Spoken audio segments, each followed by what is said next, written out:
Hello students, today we have to see the next point, comparison of Young's double slit interference pattern and single slit diffraction pattern. For a common laboratory setup, slits in the Young's double slit experiment are much thinner than their separation. तर विद्यार्थी मित्रांनो, आज आपण पुढचा point पाहणार आहोत, comparison of Young's double slit interference pattern and single slit diffraction pattern. तर इथे यंग्स डबल स्लिट एक्सपेरिमेंट मध्ये आपण पाहिलेले आहे, तर ह्या ज्या स्लिट्स असतात, स्लिट S1 आणि स्लिट S2 ह्या अतिशय थिन असतात. त्यांच्यामधील जे अंतर आहे त्या अंतराच्या मानाने हे अंतर D इतके आहे, तर हे अंतर जास्त असते त्या मानाने ह्या स्लिट्स ची विड्थ जी आहे, त्या स्लिटची जी रुंदी आहे ती अतिशय कमी असते. स्लिट्स अतिशय थिन असतात. In Young's double slit experiment, width of the slits S1 and S2 is very small, that is slits are very thin than the separation between them. त्यांच्यामध्ये असलेल्या सेपरेशन पेक्षा स्लिट्स ह्या थिन असतात. They are usually obtained by using biprism or Lloyd's mirror. आपण पाहिलेले आहे Young's double slit experiment मध्ये ह्या ज्या स्लिट्स असतात त्या एकाच सोर्स पासून मिळवाव्या लागतात, तर आपल्याला स्टेडी इंटरफेरन्स पॅटर्न मिळतो. आणि त्यासाठी आपल्याला आपण हा बायप्रिझम किंवा लॉयड्सचा मिरर यूज केलेला असतो. तर या ठिकाणी ही पहिली आकृती आहे, याच्यामध्ये हा लॉयड्स मिरर यूज केलेला आहे आणि एकच सोर्स आहे, त्यापासून आपल्याला हे रिअल सोर्स आणि व्हर्च्युअल सोर्स त्या मिररच्या सहाय्याने मिळालेले आहेत. तर इथे हा बायप्रिझम आहे. बायप्रिझमच्या सहाय्याने एस या सोर्सच्या दोन इमेजेस तयार झालेल्या आहेत, S1 आणि S2. एस ही स्लिट आहे आणि त्या स्लिटच्या दोन इमेजेस S1 आणि S2. तर अशा प्रकारे यंग्स डबल स्लिट एक्सपेरिमेंट मध्ये दोन कोहेरंट सोर्सेस मिळवण्यासाठी एकतर लॉयड्स मिररचा यूज केलेला असतो किंवा फ्रेशनेल्स बायप्रिझमचा यूज आपल्याला करता येतो. With best possible setup, we can usually see about 30 to 40 equally spaced bright and dark fringes of nearly same brightness. तर चांगल्या सेटअप साठी जर आपण एक्सपेरिमेंट सेटअप चांगला केलेला असेल तर आपल्याला साधारणपणे 30 ते 40 ब्राईट आणि डार्क बँड्स दिसतात. आणि सगळ्या ब्राईट बँडचा जो ब्राईटनेस आहे तो सारखाच असतो. All bright bands are of the same intensity, same brightness. तर अशा सेम ब्राईटनेस नसणाऱ्या आपल्याला साधारणपणे 30 to 40 ब्राईट आणि डार्क बँड्स दिसतील. The single slit is used to obtain the diffraction pattern. आता डायफ्रॅक्शन पॅटर्न मध्ये मात्र एकच स्लिट वापरलेली असते and is usually of width less than 1 millimeter. आणि ही जी width आहे, width किती असते? डायफ्रॅक्शन पॅटर्न मिळवताना जी स्लिट वापरलेली असते तिची width साधारणपणे 1 मिलीमीटर पेक्षा पण लहान असते. आणि हा जो आपण यंग्स डबल स्लिट एक्सपेरिमेंट पाहिलेला आहे, त्या यंग्स डबल स्लिट एक्सपेरिमेंट मध्ये separation between the slits is few millimetre. त्या दोन स्लिट मधील सेपरेशन काही मिलीमीटर इतके असते. आणि डायफ्रॅक्शन पॅटर्न मध्ये डायफ्रॅक्शन ऍट ए सिंगल स्लिट त्याच्यामध्ये मात्र काय असते, ती वापरलेली स्लिटच असते, त्या स्लिटचीच विड्थ 1 मिलीमीटर पेक्षा कमी असते. Taken on either side we can see around 20 to 30 fringes with central bright fringe being the brightest. तर डायफ्रॅक्शन पॅटर्नच्या बाबतीत मात्र सेंट्रल ब्राईट फ्रिंज जे आहे, सेंट्रल ब्राईट बँड, त्याच्या एका बाजूला आपल्याला साधारणपणे 20 ते 30 फ्रिंजेस मिळतात. आणि यातील दोन्ही बाजूला मिळणार आहेत 20 ते 30 फ्रिंजेस. आणि सेंट्रलला काय मिळतो तर सेंट्रल ब्राईट बँड मिळतो. आता सेंट्रल ब्राईट बँड जो आहे त्याची जी इंटेन्सिटी आहे ती इतर ब्राईट बँड पेक्षा जास्त असते. सेंट्रल ब्राईट फ्रिंजची ब्राईटनेस किंवा इंटेन्सिटी इतर ब्राईट फ्रिंजेस पेक्षा जास्त असते. इंटरफिरन्स मध्ये मात्र असे नाही. इंटरफिरन्स मध्ये सर्व ब्राईट बँडच्या किंवा सर्व ब्राईट फ्रिंजेसची ब्राईटनेस आहे ती सारखी असते. डायफ्रॅक्शन पॅटर्न मध्ये मात्र सेंट्रल ब्राईट फ्रिंज आहे तिचा ब्राईटनेस जास्त असतो आणि इतर ब्राईट फ्रिंजेसचा ब्राईटनेस कमी असतो. Also, the width of the central bright fringe is twice that of all the other bright fringes. आणि सेंट्रल ब्राईट फ्रिंज जे आहे त्या सेंट्रल ब्राईट फ्रिंजची विड्थ इतर फ्रिंजेसच्या विड्थच्या दुप्पट असते सिंगल स्लिट डायफ्रॅक्शन पॅटर्न मध्ये. Comparison between interference and diffraction pattern is as like this. आता इंटरफिरन्स आणि डायफ्रॅक्शन पॅटर्न मधील कंपॅरिझन आपल्याला इथे या टेबलच्या सहाय्याने पाहता येईल. Here in the first column there is a physical quantity. In second column there is a interference pattern. Hence double slit interference pattern. And in third column there is a single slit diffraction pattern. Fringe width. First point is the fringe width. So in case of Young's double slit experiment, here fringe width W is equal to lambda into D upon D. तर इथे successive bright bands मधील अंतर किंवा successive dark bands मधील अंतर किती असते तर lambda into capital D divided by small d. Lambda म्हणजे wavelength of the light used. Capital D म्हणजे distance between the plane containing the two slits and the screen. दोन स्लिट ज्या plane मध्ये आहेत ते प्लेन आणि स्क्रीन यांच्यामधील अंतर. आणि स्मॉल डी म्हणजेच distance between the two slits. तर एवढी फ्रिंज विड्थ असते किंवा बँड विड्थ असते. डायफ्रॅक्शन पॅटर्नच्या बाबतीत याचे सूत्र काय आहे तर बँड विड्थ किंवा fringe width lambda D upon a. Lambda म्हणजे wavelength of the light, D म्हणजे distance between the slit and the screen, and A is the width of the screen. इथे A म्हणजे त्या screen width of the slit. A म्हणजे width of the slit. For nth bright fringe. आता nth bright fringe साठी आपण या दोन्ही साठी पाहूया. Phase difference delta will be phase difference delta between extreme rays. हे जे टोकाचे रेज आहेत त्यांच्यामधील फेज डिफरन्स डेल्टा तो किती लिहिता येईल आपल्याला. Phase difference delta is equal to n into 2 pi. दोन एक्स्ट्रीम रेज मधील फेज डिफरन्स किती असायला हवा n इंटू 2 पाय. तेच डायफ्रॅक्शन पॅटर्नच्या बाबतीत this phase difference should be n plus half into 2 pi. Then angular position theta. nth bright बँडची अँग्युलर पोझिशन थीटा आपल्याला यंग्स डबल स्लिट इंटरफेरन्स पॅटर्नच्या बाबतीत कशी लिहिता येईल n into lambda upon d. म्हणजे पहिल्या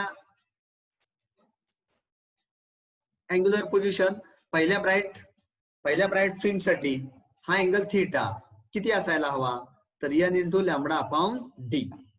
इथे डायफ्रॅक्शन पॅटर्नच्या बाबतीत हे सूत्र आपल्याला असे लिहिता येईल n plus half into lambda upon this a. n plus half into lambda upon a. त्यानंतर nth ब्राईट फ्रिंज साठी एक्स्ट्रीम रेज मधील पाथ डिफरन्स डेल्टा एक्स किती असायला हवा. For nth bright fringe path difference delta x between extreme rays. In case of interference pattern, it should be n lambda. Phase difference 2 pi into n असतो. पण आपल्याला माहिती आहे 2 पाय एवढ्या फेज साठी पाथ किती असतो लॅम्बडा. त्यामुळे पाथ डिफरन्स किती होईल n इंटू लॅम्बडा. डायफ्रॅक्शन पॅटर्नच्या बाबतीत सिंगल स्लिट डायफ्रॅक्शन पॅटर्नच्या बाबतीत हे सूत्र कसे होईल दोन एक्स्ट्रीम रेज मधील पाथ डिफरन्सचे सूत्र n plus half into lambda. Then for nth bright fringe distance from the central bright spot y.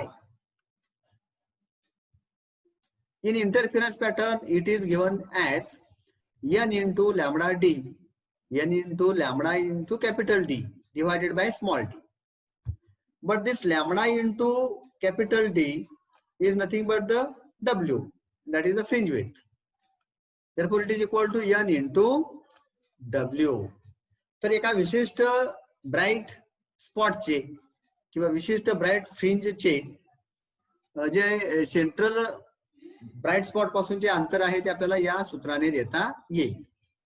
हेच डायफ्रॅक्शन पॅटर्नच्या बाबतीत सूत्र कसे लिहिता येईल n plus half into lambda into capital D upon A, where lambda into D divided by A is equal to W. Let's write for the nth dark fringe.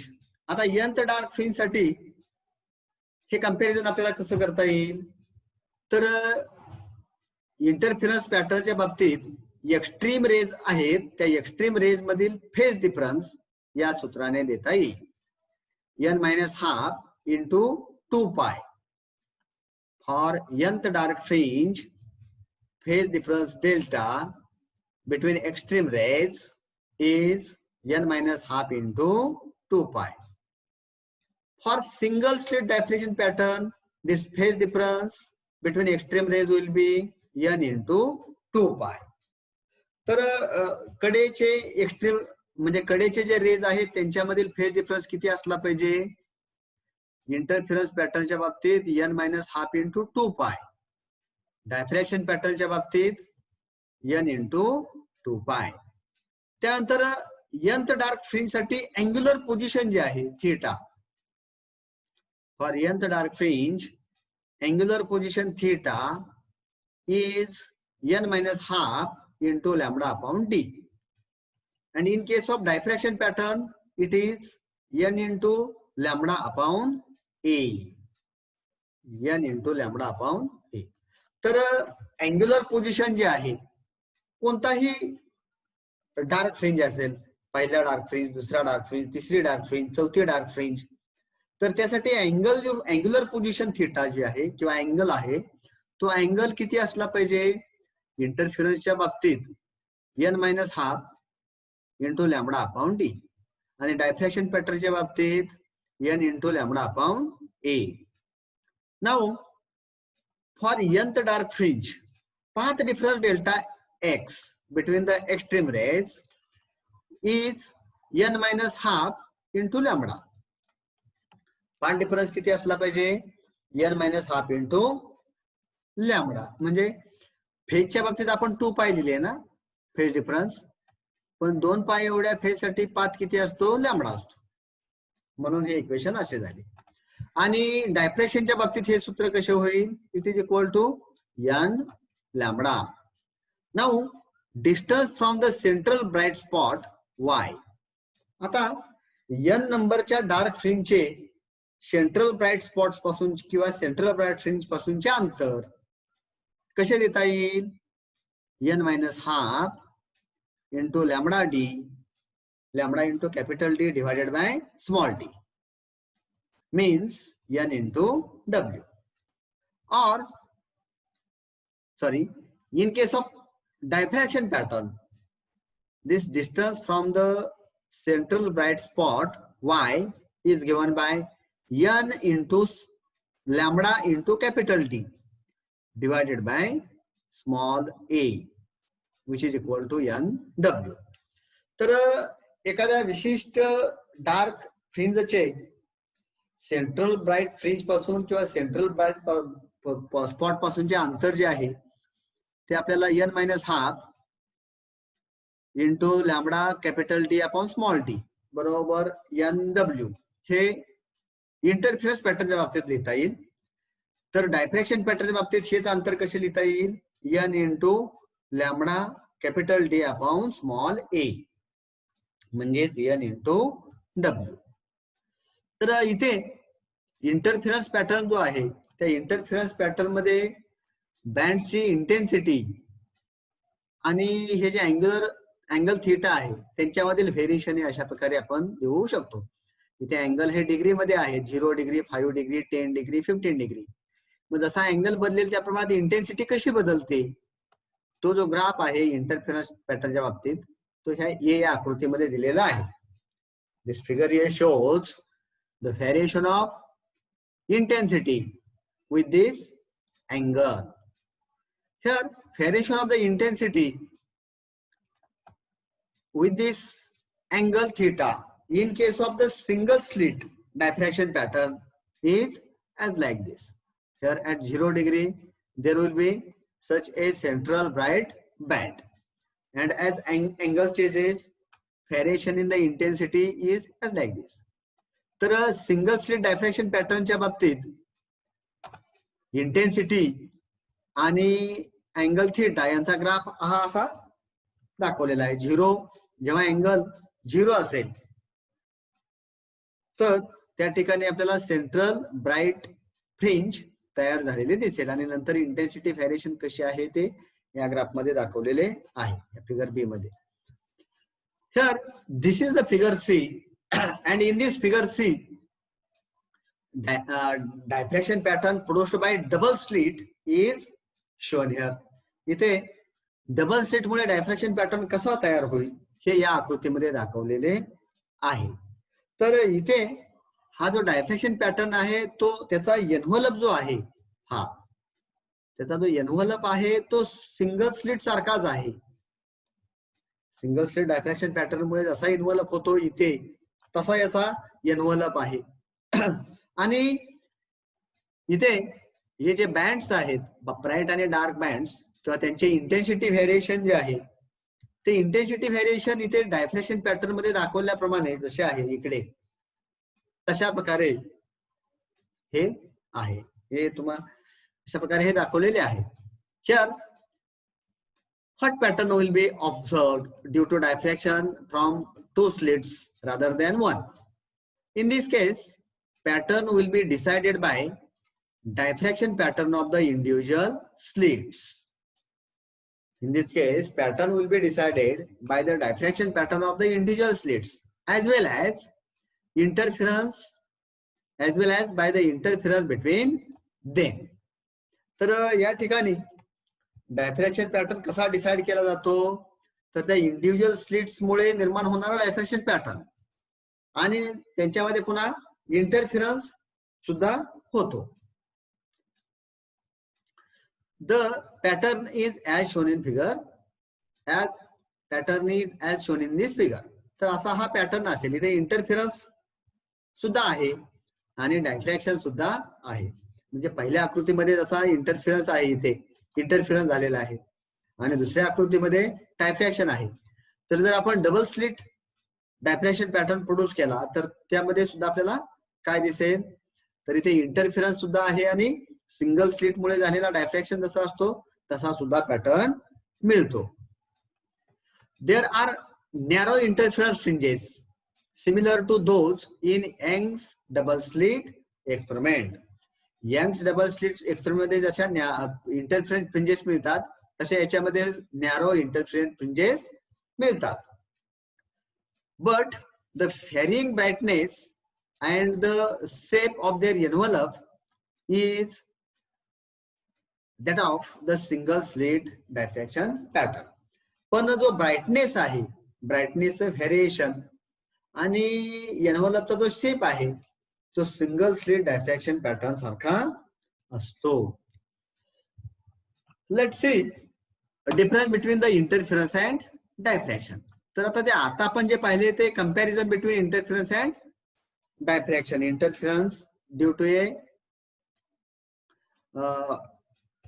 interference between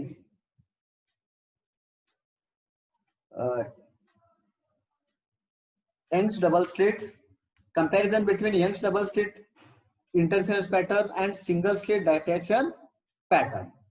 तर Young's double slit interference pattern आणि single slit diffraction pattern त्यांच्यामधील comparison आपण पाहिलं. आता डिफरन्सचे काही point आपल्याला या ठिकाणी पाहता येतील. तर आपण असा हा निष्कर्ष आपल्याला काढता येईल. Difference between interference and diffraction. Interference, it is the result of interaction of light coming from two different wavefronts. तर इंटरफेरन्स पॅटर्न कशामुळे निर्माण होतो? तर दोन वेगळे वेगळे सोर्सेस आहेत, दोन स्लिट्स आहेत S1 आणि S2, आणि त्यांच्यापासून येणाऱ्या वेव्ह इंटरफिअर झाल्यामुळे दोन वेव्हफ्रंट पासून एमिट झालेल्या ज्या वेव्ह आहेत, दोन स्लिट पासून दोन इंटरफेरन्स पॅटर्न बाहेर पडतील. ते दोन इंटरफेरन्स पॅटर्न इंटरफेअर होतील आणि आपल्याला इंटरफेरन्स पॅटर्न मिळतो. डायफ्रॅक्शनच्या बाबतीत मात्र काय होते? It is the result of interaction of light coming from different parts of the same वेव्हफ्रंट.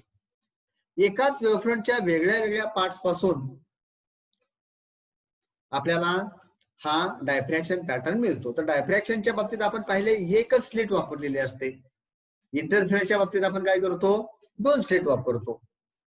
तर इंटरफेरन्स दोन स्लिट पासून निर्माण होणाऱ्या दोन वेव्हफ्रंट पासून मिळतो. डायफ्रॅक्शन एका स्लिटच्या वेगळ्या वेगळ्या पार्ट्स पासून बाहेर पडणाऱ्या वेव्हज आहेत त्यापासून आपल्याला डायफ्रॅक्शन मिळतो. Interference fringes are of the same width. Interference fringes असतात किंवा इंटरफेरन्स बँड्स असतात, त्यांची विड्थ कशी असते? सेम असते, ब्राईट बँड आणि डार्क बँड. डायफ्रॅक्शन पॅटर्न बाबतीत मात्र तसे नाही. Diffraction fringes are not of the same width. Diffraction fringes ह्या एकाच विड्थच्या नसतात. Width of the central bright band is large. Central bright बँडची विड्थ आहे ती लार्ज असते. सेंट्रल ब्राईट फ्रिंज आहे ना, तो मोठा असतो, त्याची विड्थ जास्त असते. All bright bands are of the same intensity. सगळ्या ब्राईट बँडची इंटेन्सिटी कशी असते? सारखी असते इंटरफेरन्स मध्ये. In case of diffraction all bright bands are not of the same intensity. इथे सगळ्या ब्राईट बँडची इंटेन्सिटी सारखी नसते. आपल्याला माहिती आहे सेंट्रल ब्राईट बँड आहे तो जास्त इंटेन्सिटीचा असतो. The dark fringes are perfectly dark in the interference pattern. Interference pattern मध्ये सगळे डार्क फ्रिंजेस आहेत त्या सारख्याच परफेक्टली डार्क असतात. But in case of diffraction dark fringes are not perfectly dark. Diffraction मध्ये मात्र सगळ्या डार्क फ्रिंजेस किंवा सगळे डार्क बँड्स परफेक्टली डार्क नसतात. तर अशा प्रकारे आपल्याला इंटरफेरन्स आणि डायफ्रॅक्शन यामधील डिफरन्स सांगता येईल, तसे त्याचे कंपॅरिझन करता येईल. थँक्यू.